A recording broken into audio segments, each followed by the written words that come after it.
프린시플로 뭐 사이킥 디터미니즘이라고 하는 것이 뭔가 심리적 결정론, 사이킥 디터미니즘, 우리 결정론이라는 얘기를 많이 듣죠.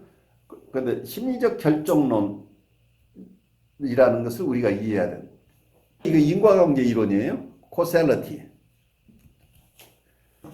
우리 마음 안에 어떤 우리의 마음에서 일어나는 여러 현상들도 인과의 룰에 따른다. 인과의 법칙을 따른다는 얘기예요. 사이킥 디터미니즘이라는 심리적 결정론이라고 하는 것은 우리가 자연과학을 공부할 때 우리 자연과학 우리 물질 세계에는 인과의 법칙에 의해서 움직여진다는 것을 이해하죠. 인과의 법칙이 있기 때문에 그 인과의 법칙을 우리가 충분히 잘 이해할 수도 있고 충분하게 이해하지 못해서 이론이 바뀔 수도 있지만 인과의 법칙이 있다는 것을 전제로 하기 때문에 자연과학이 성립이 되는 거죠. 과학이라는 것은 인과의 법칙이 있어야 과학이 성립하는 거죠. 그래서 정신분석학을 과학이라고 할 수 있기 위해서는 이게 심리적 결정론이 필요하다는 얘기예요. 그래서 어떤 것도 우연히 일어나는 것은 없다. 근데 랜덤 웨이라고 하는 거예요. 그냥 어떻게 하다 보니까 이렇게 됐다. 우연에 의해서 결정되는 게 아니고 거기엔 필연이라는 것은 무슨 얘기예요? 연쇄 여기에 사슬이 있다는 얘기죠.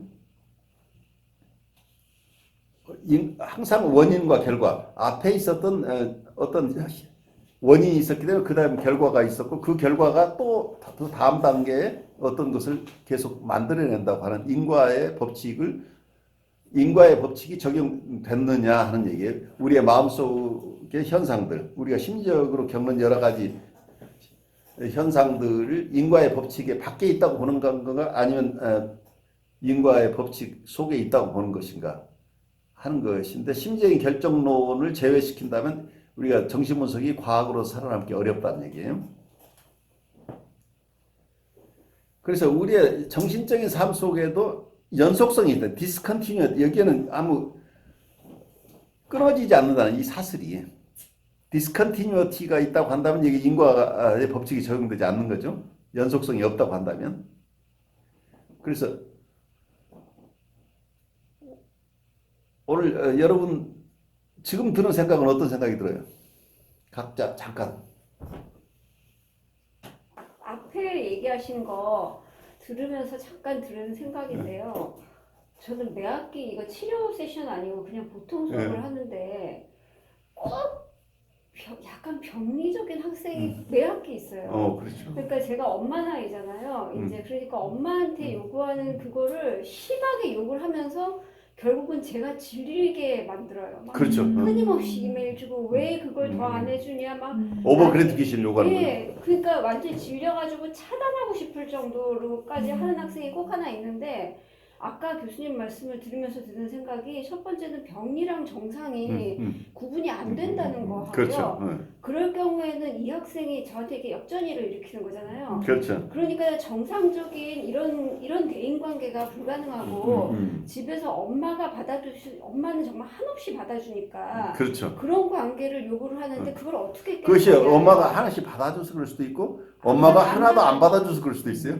제 느낌으로는 엄마한테 거부당한 그런 느낌. 그럴 가능성이 높아요. 그러니까 그거를 저한테 하면서도 저한테도 제가 거부하게 만드는 거죠. 근데 그거를 내가 한없이 주지도 못하고 줄 수가 없는 거예요. 줄 수가 없는 거고 얘가 결코 그걸 어떻게 깰 거냐 하는 생각이 항상 들어요. 이거는 치료 세션이 아니고 그냥 일반 수업이고 얘는 다른 데 가서도 그럴 텐데. 그게 굉장히 힘들어요. 예, 굉장히 더 힘들다는 생각이 그게 프로젝트 들어요. 아이덴티피케이션이 생기는 건데 자기애적 전이는 두 가지가 있어요. 하나는 이 사람 스스로가 느끼는 정서를 주는 경우가 있고 또 경우에 따라서는 이 사람 주위에 있는 사람, 특히 부모님이 겪고 있는 아픔, 그것이 내면화되어 있기 때문에 이 내면화된 대상이 가지고 있는 정서를 나한테 투사하게. 그리고 한 교수님이 경험하는 것은 그 부모님이 체험하고 있는 정서예요. 이 정서가 계속 되는데 부모님도 못 견디는데 그걸 수업 시간에서 감당해낼 수가 없죠. 그래서 이분은 계속 반복되는 체험들을 근데 아까 내가 내 임상에서 맡은 환자의 경우에는 이 사람 자기가 가지고 있는 이 공포, 불안, 이 피해를 이 사람한테 그냥 이게 저장시켜버린 거예요. 이게 프로젝트 아이덴티티라는 거예요. 이 사람 얘기하고 자기는 비워내지만 이걸 소화해서 돌려줘야 되는 이런 과정들이 필요한데 그러지 않고 여기서 액팅아웃이 일어나 버리는 거예요. 그러니까 이 사람도 데미지를 받고 그 사람도 그 교수도 학교 전체가 그냥 쏙밭이 된 거죠. 경우에 따라서는. 이런 현상들이 일어나는 거예요. 근데 여기에서는 이 사람의 아팠던 과거가 이 속에 숨겨져 있다는 얘기예요. 자기가 철저하게 수용되지 못했던 과거 속에서 그 두려움들, 이 두려움이 이 사람의 무의식을 강하게 점유하고 있기 때문에 이게 어떠면 외부 대상에게 자기의 공격성, 두려움, 피어 이런 것들이 다 프로젝션 되니까 그래서 자기 안에 있는 피어가 외부에 전이돼서 외부 사람이 자기 안에 있는 공격성이죠. 또 한편 자기 안에 있는 공격성이 저 상대방이 공격성을 가지고 자기를 공격한다고 느끼는 이런 패턴이죠. 그래서 자기 정서를 외부에 심어버리는. 그래서 식민지 경영을 하는 사람들이 대부분 정신적으로 어려운 분들은 자기의 정서를 자기가 느끼지 못하고 외부에다 심는 사람.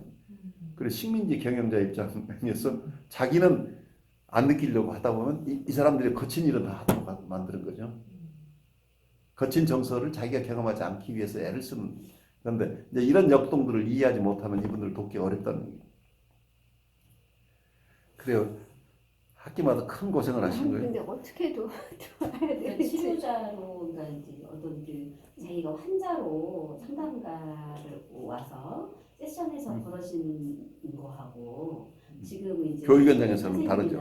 선생님이나 경험하신 것들은 치료 밖에 있는 일반적인 상황에서 그렇죠. 이제 만나 경험되어지는 것들인데 그러면 이제 어떻게 그러니까 아까 그분은 조금 치료 상황이 아닌데도 너무 깊이 들어간 거잖아요. 그렇죠. 심리학 교수님. 그 심리학 교수님 너무 깊이 들어가 이바가 돼버린 거죠. 예, 그렇게 해가지고 이제 문제가 발생한 건데 그렇다고 한다면 이제 이런 경우는 교수님처럼 그냥 어떤 객관적인 거리를 좀 두고 뭔가 거기에서 멈춰야 되는 건지 아니면 선생님 같은 경우도 실은 지금 되게 일반적인 상황인데 선생님한테 굉장히 아주 이렇게 심리적으로 힘들어요. 예.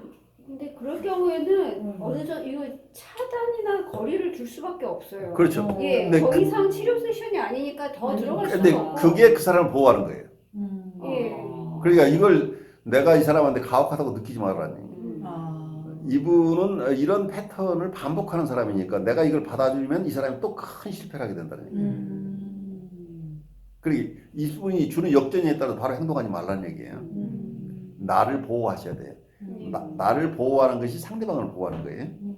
근데 임상가도 마찬가지예요. 임상가가 이 사람한테 원하는 걸 다 해주고 그에 따라 행동하는 것 역전이 저항이 일어나 버리는 게 결국 그렇게 되면 이 치료 세션을 계속할 수 없기 때문에 결국 피해자가 누구냐면 내담자가 피해를 보는 거예요.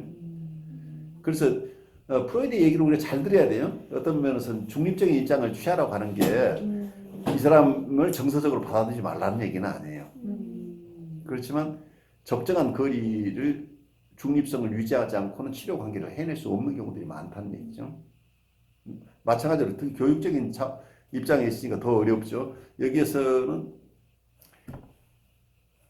어떤 교수로서 할 수 있는 범위를 벗어나서 내가 이 사람에게 더 많은 것을 하려고 하는 순간에 두 사람이 다 상처 입어요. 예, 그러니까 공적인 그런 관계를 딱 스탑하셔야 돼요. 예, 밖에 없는 거죠. 그렇게 하셔야 되고 그분을 도움을 다른 방향에서 받아야지. 그러니까 어떤 분 우리가 이모셔널 커뮤니케이션이라고 하는 게 교육 현장에서 굉장히 필요해요. 우리가 교육자로서 할 수 있는 여러 가지 커뮤니케이션을 하지만 패탈로지컬에서 이런 교육 그룹 세션에서 다룰 수 없는 부분까지를 다루려고 한다면 다른 그룹원들에게 피해가 가고 그리고 나도 내 역할을 할 수 없다는 얘기예요. 그래서 내가 마음의 정리를 하셔야 이분에게는 내가 할 수 있는 게 이거다 최선이다라고 하는 자신감이 있으면 이분하고 거리를 두는 것이 나를 어택하는 것으로 가져가지 않아도 된다는 얘기예요. 내가 힘들어 하시면 안 된다는 얘기예요. 예.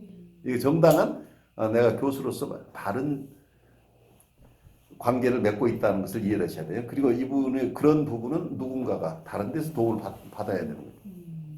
이런 경우는 이제 어떻게 보면 환자잖아요, 그죠? 네. 환자인데 그러면 이제 뭐 예를 들면 정보 제공을 해준다던가 좀 이렇게 좀 좋은 상담가가 있는데 근데 가서 제가 그 부분도 상담을 좀 받아 이런 것도 시는 위험한 거. 위험한 거예요. 굉장히 위험한 거예요. 왜냐면 환자라고 낙인을 찍는 거예요. 그러니까 네. 그거 자체가 굉장히 위험해요. 그러니까 우리가 네. 분석가도 마찬가지고 교육자도 마찬가지고 우리가 전문감에 빠지면 큰일 나요. 네. 옴니포턴스에 빠지면 큰 사고는 상대방을 해칠 가능성이 있다는 거예요. 내가 너를 직접 도와주면 내가 그래 한 수 가르쳐 줄게. 뭐 이렇게 하시면 안 된다는 얘기예요. 물어오면 그렇죠. 혹시 물어보면 상대방의 칸택이 교수님 있으면 이런 좋은 소개해 주신 분좀 물어보는 경우는 거의 이렇게 없죠. 거의 없지. 왜냐면 본인이 본 경험식이 그렇게, 없잖아요. 네, 그런 생각을 안 안 하니까. 하죠. 전혀 안 하니까. 예. 그래서 여기에도 이분이 이렇게 물어오는 패턴은 이게 랜덤이 아니에요. 이분은 삶을 살아오는 과정 속에 계속해서 반복적인 패턴이에요. 어느 교수를 만나거나 똑같은 행동을 반복한다는 얘기예요. 그래서 repetition compulsion이라고 하는 거. 심지어 이런 경우에 프로이드는 이걸 죽음 본능에서 온다고 봤어요. death instinct로부터 온다고 봤는데 이론적으로 어떻게 보면 이런 현상이 반복되는 현상들 우리가 삶에서 일어난다고 하는 건 여러분들이 관찰하죠 항상. 그래서 이게 인과의 법칙을 벗어나지 않는 과거의 어떤 원인으로부터 이게 계속 발달해 왔다는 것을 이해를 해야만 이 사람을 이해한다는 거예요.